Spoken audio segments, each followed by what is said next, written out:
ओम शांति। 12 मार्च 1988 की अव्यक्त मुरली। हेडिंग है 3 प्रकार का स्नेह तथा दिल के स्नेही बच्चों की विशेषताएं। सर्व संबंधों का अनुभव कराने वाले दिव्य बुद्धि, बेहद बुद्धि के दाता बाप दादा अपने दिल के स्नेही बच्चों प्रति बोले, आज बाप दादा अपने स्नेही, सहयोगी और शक्तिशाली ऐसे तीनों विशेषताओं से संपन्न बच्चों को देख रहे हैं।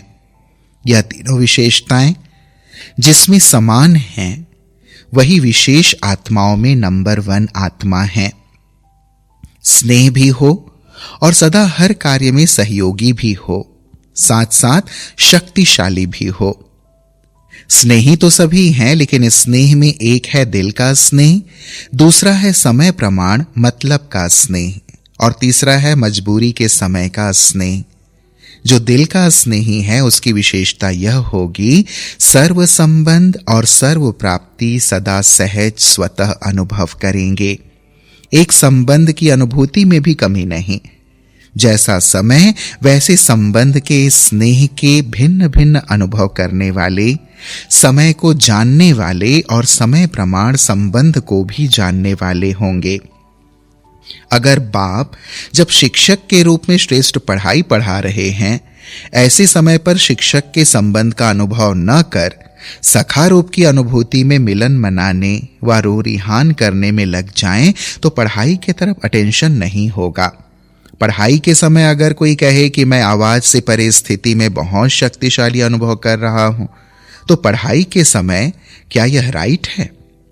क्योंकि जब बाप शिक्षक के रूप में पढ़ाई द्वारा श्रेष्ठ पद की प्राप्ति कराने आते हैं, तो उस समय टीचर के सामने गॉडली स्टूडेंट लाइफ ही यथार्थ है। इसको कहा जाता है समय की पहचान प्रमाण, संबंध की पहचान और संबंध प्रमाण स्नेह की प्राप्ति की अनुभूति। यही बुद्धि को एक्सरसाइज कराओ तो जैसा चाहे, जिस समय चाहे, वैसे स्वरूप और स्थिति में स्थित हो सकें। जैसे कोई शरीर में भारी है, बोझ है, तो अपने शरीर को सहज जैसे चाहे वैसे मोल्ड नहीं कर सकेंगे। ऐसे ही अगर मोटी बुद्धि है, अर्थात किसी ना किसी प्रकार का व्यर्थ बोझ व व्यर्थ किचड़ा बुद्धि में भरा हुआ है, कोई ना कोई अशुद्धि है, तो ऐसी बुद्धि वाला जिस समय चाहे वैसे बुद्धि को मोल्ड नहीं कर सकेगा। इसलिए बहुत स्वच्छ, महीन अर्थात अति सूक्ष्म बुद्धि, दिव्य बुद्धि, बेहद की बुद्धि, विशाल बुद्धि चाहिए। ऐसी बुद्धि वाले ही सर्व संबंध का अनुभव जिस समय जैसा संबंध वैसे स्वयं के स्वरूप का अनुभव कर सकेंगे। तो स्नेही सभी हैं, लेकिन सर्व संबंध का स्नेह समय प्रमाण अनुभव करने वाले सदा ही इसी अनुभव में इतने बिजी रहते, हर संबंध के भिन्न भिन्न प्राप्तियों में इतना लवलीन रहते, मग्न रहते, जो किसी भी प्रकार का विघ्न अपने तरफ झुका नहीं सकता है। इसलिए स्वतः ही सहज योगी स्थिति का अनुभव करते हैं। इसको कहा जाता है नंबर 1 यथार्थ स्नेही आत्मा। स्नेह के कारण ऐसी आत्मा को समय पर बाप द्वारा हर कार्य में स्वतः ही सहयोग की प्राप्ति होती रहती है। इस कारण स्नेह अखंड, अटल, अचल, अविनाशी अनुभव होता है। समझा? यह है नंबर 1 स्नेह की विशेषता। दूसरे तीसरे का वर्णन करने की तो आवश्यकता ही नहीं, क्योंकि सब अच्छी तरह से जानते हो। तो बाप दादा ऐसे स्नेही बच्चों को देख रहे थे। आदि से अब तक स्नेह एक रस रहा है। वह समय प्रमाण, समस्या प्रमाण व ब्राह्मण आत्माओं के संपर्क प्रमाण बदलता रहता है। इसमें भी फर्क पड़ जाता है ना। आज स्नेह का सुनाया, फिर सहयोग और शक्तिशाली तीनों विशेषता वाली आत्मा का महत्व सुनाएंगे। तीनों ही जरूरी हैं। आप सब तो ऐसे स्नेही हो ना, प्रैक्टिस है ना। जब जहां बुद्धि को स्थित करने चाहो ऐसे कर सकते हो ना। कंट्रोलिंग पावर है ना। रूलिंग पावर तब आती है जब पहले कंट्रोलिंग पावर हो, और जो स्वयं को ही कंट्रोल नहीं कर सकता वह राज्य को क्या कंट्रोल करेगा। इसलिए स्वयं को कंट्रोल में चलाने की शक्ति का अभ्यास अभी से चाहिए, तभी राज्य अधिकारी बनेंगे। समझा? आज तो मिलने वालों का कोटा पूरा करना है। देखो, संगम युग पर कितना भी संख्या के बंधन में बांधें, लेकिन बंध सकते हो? संख्या से ज्यादा आ जाते हैं।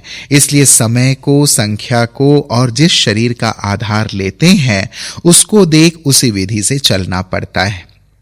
वतन में यह सब देखना नहीं पड़ता, क्योंकि सूक्ष्म शरीर की गति स्थूल शरीर से बहुत तीव्र है। एक तरफ साकार शरीरधारी, दूसरी तरफ फरिश्ता स्वरूप, दोनों के चलने में कितना अंतर होगा। फरिश्ता कितने में पहुंचेगा और साकार शरीरधारी कितने में पहुंचेगा? बहुत अंतर है। ब्रह्मा बाप भी सूक्ष्म शरीरधारी बन कितनी तीव्र गति से चारों ओर सेवा कर रहे हैं।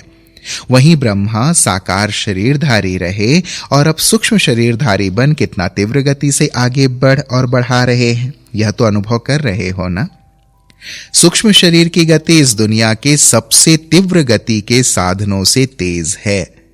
एक ही सेकेंड में उसी समय अनेकों को अनुभव करा सकते हो।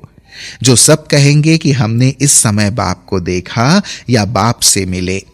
हर एक समझेगा कि मैंने रोरिहान की, मैंने मिलन मनाया, मेरे को मदद मिले, क्योंकि तीव्र गति के कारण एक ही समय पर हर एक को ऐसा अनुभव होता है जैसे मैंने किया।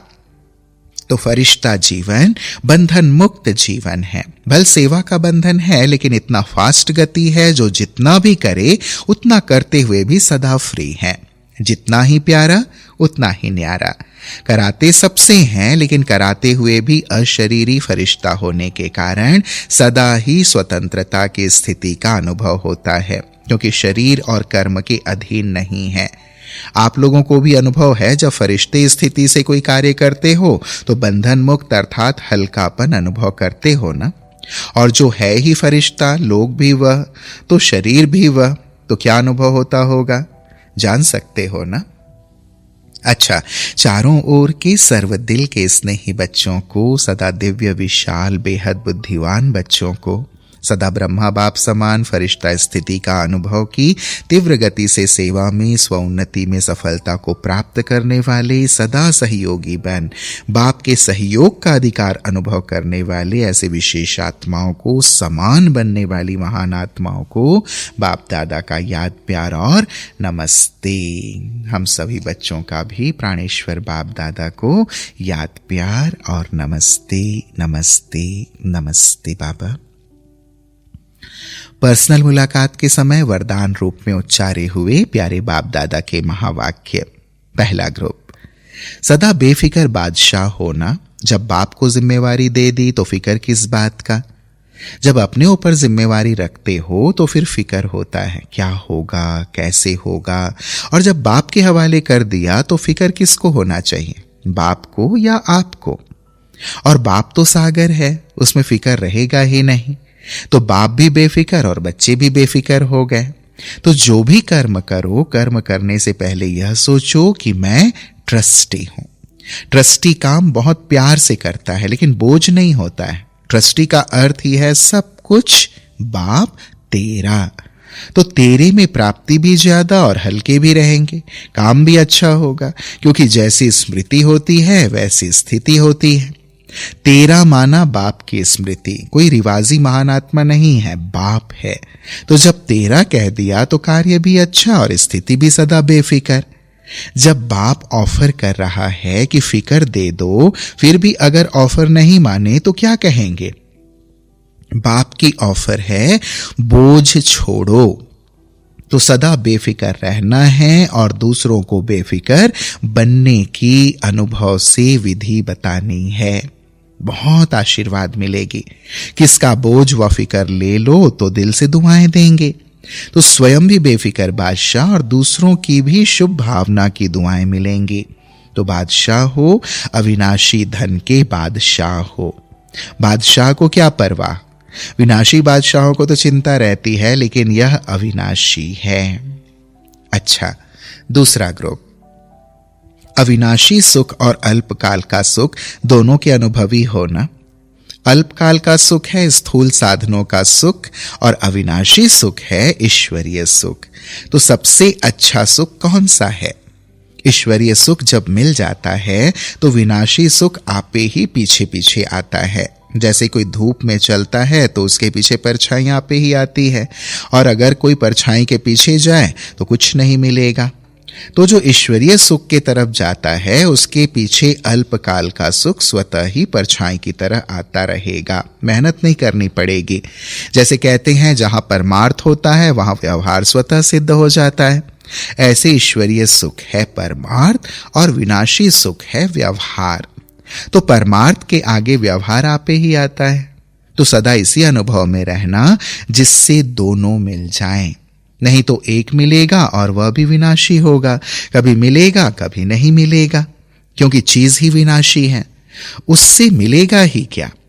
जब ईश्वरीय सुख मिल जाता है तो सदा सुखी बन जाते हैं, दुख का नाम निशान नहीं रहता।